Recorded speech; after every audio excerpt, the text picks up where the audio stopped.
Ukraine में एक क्षेत्र है जहां सबसे शक्तिशाली डी-रूसीकरण मशीन सक्रिय है। विश्वास से परे शापित। रूसी इस क्षेत्र में आते ही समझ जाते हैं कि यहाँ कुछ अजीब है। डरावना, शक्तिशाली, आसमान में और जमीन पर मशीनें शिकार में लगी हैं। जो लोग मोर्चे के पीछे हैं जानते हैं कि आगे वाले साथी लौटेंगे नहीं। ये यूक्रेन की सबसे ज्यादा निशाना बनाई जाने वाली जगह है। नरक में स्वागत है पुतिन के प्यादों। कोई भी यहाँ से जिंदा बाहर नहीं जाता। शापित क्षेत्र है पोक्रोव्स्क। यूक्रेन की योजना है फ्रंट लाइन से 100 किलोमीटर या ज्यादा दूर तक एक बड़ा मारक क्षेत्र बनाना। ये क्षेत्र में मौत फैलाने और रूसी रसद व्यवस्था को तहस नहस करने के बारे में है। यूक्रेन की 7वीं एयर असोल्ट कोर के कमांडर ने बताया येवहेन लासेचुक मिलिटेंट के साथ विशेष साक्षात्कार में। लासेचुक के अनुसार लक्ष्य है कि मध्यम दूरी के ड्रोन से रसद को निशाना बनाकर मोर्चे के पीछे दुश्मन की आवाजाही को रोकना। एफपीवी ड्रोन से भरा मारक क्षेत्र अग्रिम पंक्ति के पास बना है जो पोक्रोव्स्क दिशा में हमला कर रहे रूसी सैनिकों को भारी नुकसान पहुंचा रहा है। रूस के लिए जो आने वाला है उसके लिए शापित कहना भी कम होगा। पोक्रोव्स्क के वे इलाके जहां रूसी सैनिक खुद को सुरक्षित समझते थे अब आसमान से मौत झेलेंगे। लासेचुक के अनुसार कब्जाधारी पोक्रोव्स्क को रसद केंद्र बनाकर डोनेट्स्क क्षेत्र में और भीतर तक हमले करना चाहते हैं। इसी वजह से लॉजिस्टिकल लॉकडाउन लगाया गया है। अगर आप देख रहे हैं कि यूक्रेन कुछ महीनों से क्या कर रहा है, आप जानते हैं लॉजिस्टिक्स को निशाना बनाने के लिए किल जोन का विस्तार नया नहीं है। यूक्रेन तब से ऐसा कर रहा है जब से उसने नई पीढ़ी के मध्यम दूरी के ड्रोन विकसित किए हैं जो फ्रंट से 100 किलोमीटर से भी ज्यादा दूर तक हमला करने में सक्षम है। यूक्रेन ने तो इस अभियान को औपचारिक रूप भी दे दिया है।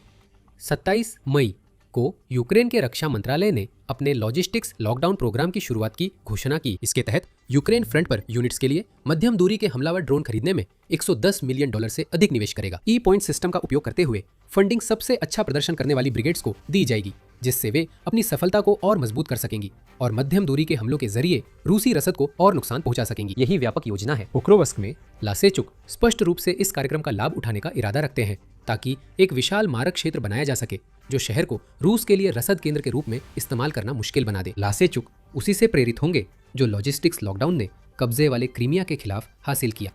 प्रायद्वीप पर ईंधन की कमी और क्रीमिया के पावर स्टेशनों पर हमलों से बार बार बिजली कटौती हो रही है। पुलों पर बमबारी और हथियार व आपूर्ति काफिलों को क्रीमिया पहुंचने से पहले ही नष्ट किया जा रहा है। लासेचुक का लक्ष्य पोक्रोव्स्क में 100 किलोमीटर के किल जोन से वही हासिल करना है। पोक्रोव्स्क को एक डरावने भूतिया शहर में बदल देना जहां कोई भी अंदर जाने की हिम्मत न करे इस डर से कि कोई यूक्रेनी ड्रोन उन्हें धूल में मिला देगा इससे पहले कि वे कभी फ्रंट लाइन के पास भी पहुंच सके। पोक्रोव्स्क की ओर बढ़ रहे गोला बारूद सैनिकों और उपकरणों की आवाजाही रोकना जरूरी है लेकिन खासकर लासेचुक उन्हीं सैनिकों को निशाना बनाना चाहते हैं। उनका कहना है कि रूस की रणनीति लोगों को पोक्रोव्स्क भेजकर डोनेट्स्क में और अंदर तक घुसपैठ कराना है। अक्सर दो लोगों के छोटे समूहों में। ये घुसपैठ रणनीति नई नहीं है। रूस 2025 से इसका इस्तेमाल कर रहा है क्योंकि यूक्रेन के एफपीवी ड्रोन ने बड़े मशीनीकृत हमलों को नुकसानदेह संघर्ष में बदल दिया है और रूस को साजो सामान और जनशक्ति में कहीं ज्यादा नुकसान उठाना पड़ रहा है जितना वो झेल सकता है। तो घुसपैठ करने वाले समूह चुपके से अंदर घुस जाते हैं। वे वास्तव में क्षेत्र पर कब्जा नहीं कर रहे हैं, वे छोटे छोटे हिस्सों पर कब्जा कर रहे हैं, छुपे हुए रहते हैं क्योंकि वे उस समर्थन का इंतजार करते हैं जो अक्सर कभी आता ही नहीं है। इस रणनीति के कुछ उद्देश्य है। जब रूस घुसपैठियों को चुपके से भेजता है तो वह उस उपलब्धि का जैसी भी हो प्रचार के लिए इस्तेमाल करता है। पुतिन कह सकते हैं कि रूस ने क्षेत्र पर कब्जा किया जबकि असल में वहाँ कुछ सैनिक ही छुपे हैं। ये घुसपैठ यूक्रेन को कई मोर्चों पर फैलाने के लिए की जाती है। कोई एक मोर्चा नहीं है, इसके बजाय दर्जनों छिपने की जगहों को ढूंढकर नष्ट करना पड़ता है। रूस इस घुसपैठ रणनीति को विकसित कर रहा है। फोर्ब्स के जून लेख में कहा गया कि रूसी घुसपैठिए अब मारक क्षेत्रों में जितना अंदर तक जा सकते हैं उतना जाते हैं और वहां से वे यूक्रेनी बलों पर ड्रोन हमले के लिए अग्रिम चौकियां बनाते हैं। उनका भंडार निश्चित रूप से सीमित है। जब ड्रोन खत्म हो जाते हैं तो घुसपैठिए बस बैठकर इंतजार करने के अलावा कुछ नहीं कर सकते। लेकिन जो अराजकता फैलाई जा रही है वह यूक्रेन के लिए गंभीर समस्याएं पैदा करने के लिए काफी है। पोक्रोव्स्क में 100 किलोमीटर का मारक क्षेत्र इसी समस्या से निपटने के लिए बनाई गई है। लासेचुक के अनुसार अब यूक्रेन का लक्ष्य पीछे जुटे घुसपैठियों को तबाह करना है, न कि उन्हें इतना आगे आने देना कि वे मोर्चे के पास पहुंचकर घुसपैठ की कोशिश कर सके। यही 100 किलोमीटर का मारक क्षेत्र काम आता है। मध्यम दूरी के ड्रोन, रॉकेट आर्टिलरी और लंबी दूरी की तोपें मिलकर पोक्रोव्स्क पर आसमान से मौत बरसाएंगे। सैनिकों, आपूर्ति और लॉजिस्टिक रास्तों को एक साथ नष्ट करेगा। कल्पना करें कि आप रूसी सैनिक हैं। आपने इन खबरों में से कुछ भी नहीं सुना होगा आपके कमांडर आपसे जितनी हो सके उतनी जानकारी छुपा कर रखते हैं, क्योंकि वे जानते हैं कि आपको एक आज्ञाकारी सैनिक बनना है जो बिना सवाल किए आदेशों का पालन करता है। लेकिन आप जानते हैं कि पोक्रोव्स्क एक मौत का इलाका है। एक के बाद एक कॉमरेड शहर लेने की कोशिश में पहले ही मर चुके हैं और मोर्चा ड्रोन से भरा है जो आपको पल भर में खत्म कर देंगे। फिर भी आप सुरक्षित महसूस करते हैं। आप पीछे हैं और आगे बढ़ने का आदेश नहीं मिला है। एक पल के लिए आप खुद को शांत महसूस करते हैं और आप उसे सुनते हैं, एक ड्रोन की भनभनाहट। आप सोचते हैं कि पास की ड्रोन यूनिट यूएवी भेज रही है ताकि यूक्रेनी ठिकानों पर बमबारी हो सके। लेकिन फिर आप विस्फोट की आवाज सुनते हैं। एक और विस्फोट उसके बाद होता है, फिर एक और। आप वही हमले की जद में हैं जहां आपने सोचा था कि आप सुरक्षित होंगे, और तभी एक ड्रोन या रॉकेट आपकी ओर तेजी से बढ़ता आता है। ये एहसास आपको देर से होता है। अब आप यूक्रेन की सबसे ज्यादा निशाना बनाई जाने वाली जगह में हैं और आप यहाँ से जिंदा बाहर नहीं निकल पाएंगे। अब बड़ा सवाल, यूक्रेन यह 100 किलोमीटर का मारक क्षेत्र कब तक पूरी तरह चालू कर लेगा? यूक्रेन इस दिशा में अच्छी तरह आगे बढ़ रहा है। 7वां एयर असॉल्ट कोर लासेचुक के मुताबिक जो आने वाला है उसे बनाने के लिए जरूरी लगभग सब कुछ हासिल कर चुका लगता है। मिलितानी रिपोर्ट करते हैं कि कोर ने पहले ही ऐसी स्टाफिंग और संगठनात्मक संरचनाएं बना ली है जो इसे जरूरत के अनुसार हल्के, मध्यम और भारी वारहेड्स वाले मिड रेंज ड्रोन तैनात करने में सक्षम बनाती है। ये समझदारी है, यानी कोर लक्ष्यों की पहचान कर उन्हें खत्म करने के लिए जरूरी फायर पावर तय कर सकता है। इसलिए वो ऐसे लक्ष्यों पर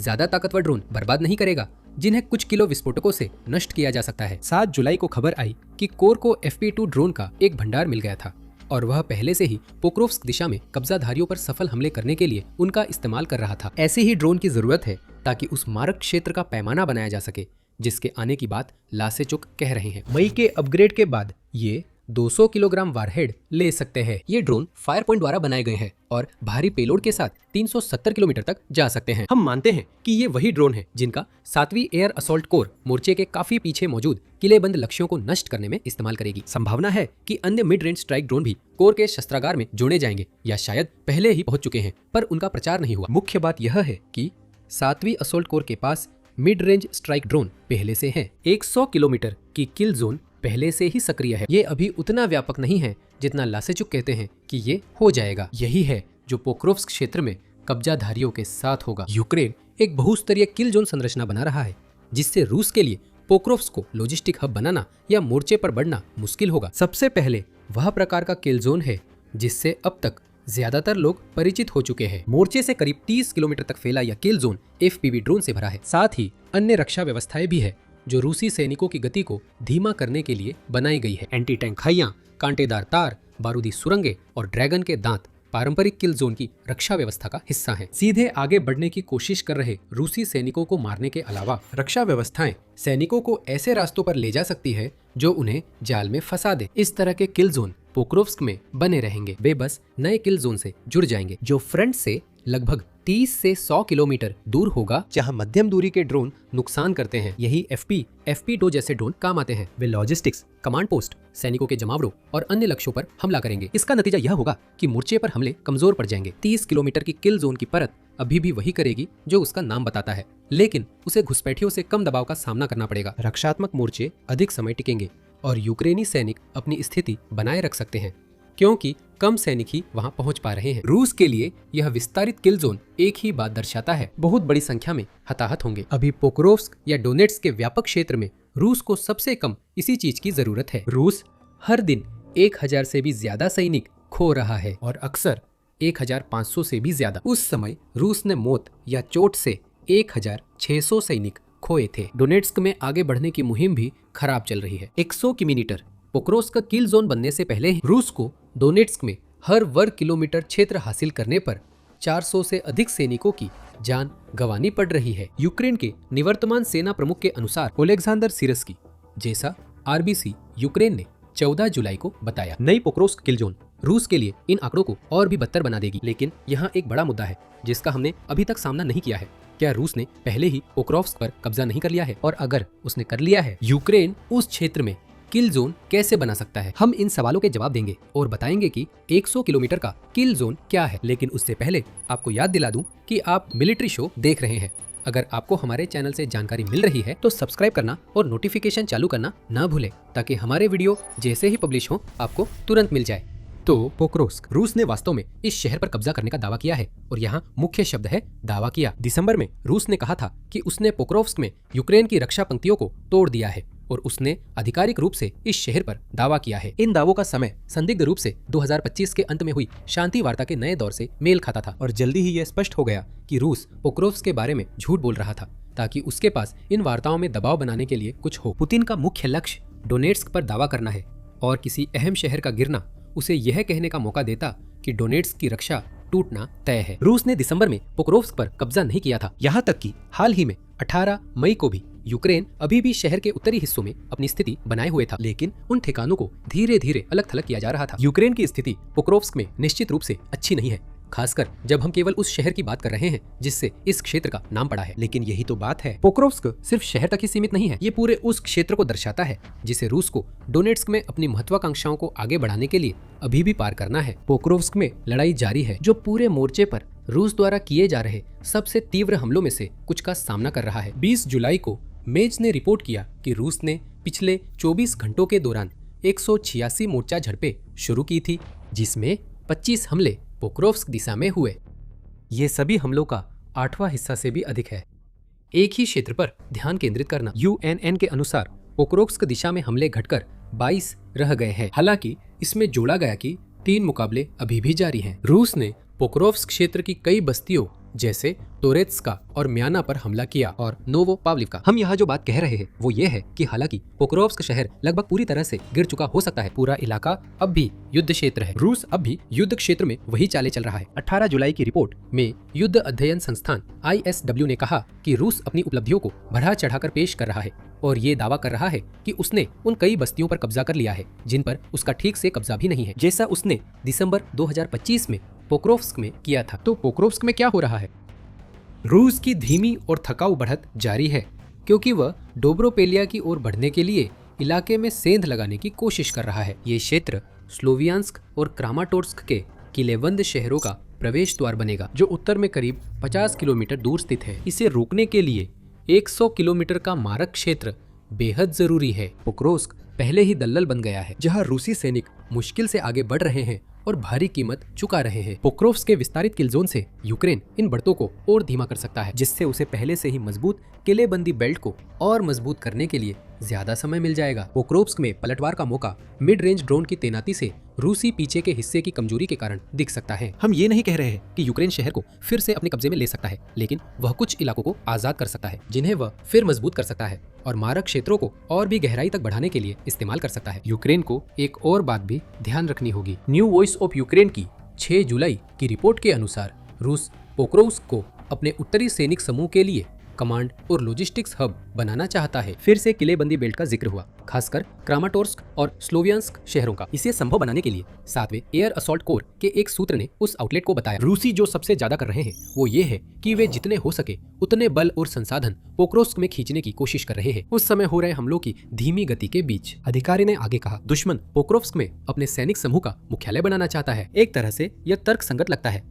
अगर आप और पश्चिम की ओर देखें तो वहाँ कोई बड़ा शहर नहीं है और अगला शहर पहले से ही पाव्लिवका है। एक तरफ रूस को ये केंद्र बनाने की अनुमति देना यूक्रेन के लिए बुरी खबर है। पोक्रोव्स्क में भारी सैनिक तैनाती के बीच यूक्रेन को अवसर नजर आता है। पोक्रोव्स्क एक छोटा शहर है, वहाँ इकट्ठा हुए सैनिकों के पास जाने के लिए ज्यादा जगह नहीं है, खासकर क्योंकि अब शहर का अधिकांश हिस्सा खंडहरों में तब्दील हो चुका है। इससे वे मध्यम दूरी के हमलों के अभियान के लिए आसान निशाना बनते हैं। पोक्रोव्स्क किल जोन 100 किलोमीटर तक फैला है। यूक्रेन इस तथ्य का लाभ उठा सकता है कि पोक्रोव्स्क कई किलोमीटर तक इकलौता ऐसा शहर है जिसे रूस एक हब के रूप में इस्तेमाल कर सकता है, जिससे वह डोनेट्स्क में और गहराई तक आगे बढ़ सके। वो लॉजिस्टिकल फायदे जिन्होंने पोक्रोव्स्क को अब तक एक कीमती शहर बनाया था, अब रूस के लिए एक बोझ बन गए हैं। शायद यूक्रेन को कुछ आभास है कि वह भविष्य में कभी इस रणनीति का इस्तेमाल करके पोक्रोव्स्क को आजाद करा सकता है, लेकिन असल में तो 100 किलोमीटर का किल जोन उस रूसीकरण खत्म करने की कोशिश पर केंद्रित नहीं है, कम से कम अभी तक नहीं, बल्कि ये सब डोनेट्स्क के बाकी हिस्से को उस चीज से बचाने के लिए है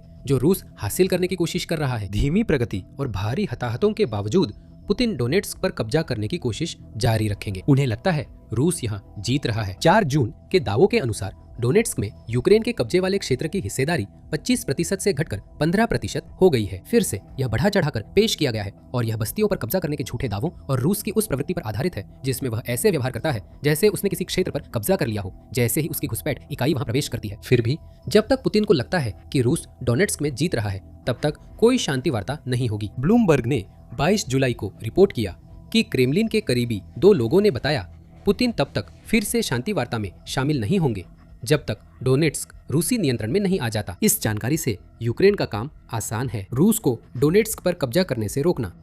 सबसे अच्छा तरीका है इतने बड़े किलजोन बनाना कि डोनेट्स्क पर कब्जा रूस को बहुत महंगा पड़े। यही पोक्रोव्स्क में 100 किलोमीटर किल जोन का उद्देश्य है। यूक्रेन का मकसद अभी इलाका आजाद कराना नहीं है, वो बाद में हो सकता है। यूक्रेन रूस को कमजोर करना चाहता है। रूस को हर किलोमीटर की बढ़त के लिए सैनिकों के खून और मशीनों के तेल की कीमत चुकानी होगी। हम शायद देख रहे हैं कि इस नए किल जोन का असर क्या है। डोनेट्स्क क्षेत्र के स्लोवियांस्क, डोब्रोपेलिया और कॉन्स्टेंटिनिवका सेक्टरों में रूस 20 जुलाई से पहले वाले हफ्ते में सिर्फ 17.33 वर्ग किलोमीटर ही आगे बढ़ सका। पिछले हफ्ते उसने 26.7 वर्ग किमी पर कब्जा किया था। यही यूक्रेन देखना चाहता है, उन इलाकों में धीमापन जिन्हें पोक्रोव्स्क का रसद केंद्र सहारा देने वाला है। जैसे जैसे मिड रेंज ड्रोन उड़ते हैं, पोक्रोव्स्क में अफरा तफरी मचती है। यह धीमापन गतिरोध बनेगा जहां रूसी सैनिक मोर्चे और पोक्रोव्स्क में मारे जाएंगे। अब पोक्रोव्स्क यूक्रेन के ड्रोन के लिए शिकार का मैदान बन जाएगा। FPV और मध्यम दूरी के ड्रोन मिलकर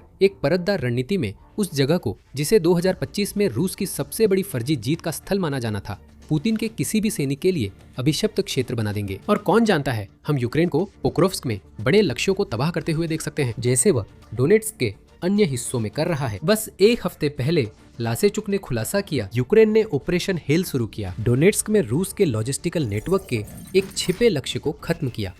अगर आप जानना चाहें तो हमारा वीडियो देखें, लेकिन हम ऑपरेशन हेल को विस्तार से समझाते हैं और उस तरह के हमले की जानकारी देते हैं जो जल्द ही पोक्रोव्स्क में आम हो सकता है। और अगर आपको यह वीडियो पसंद आया हो तो यूक्रेन में ताज़ा घटनाक्रमों को कवर करने वाले डेली वीडियो के लिए मिलिट्री शो को सब्सक्राइब करना न भूलें। और हमेशा की तरह आपका धन्यवाद देखने के लिए।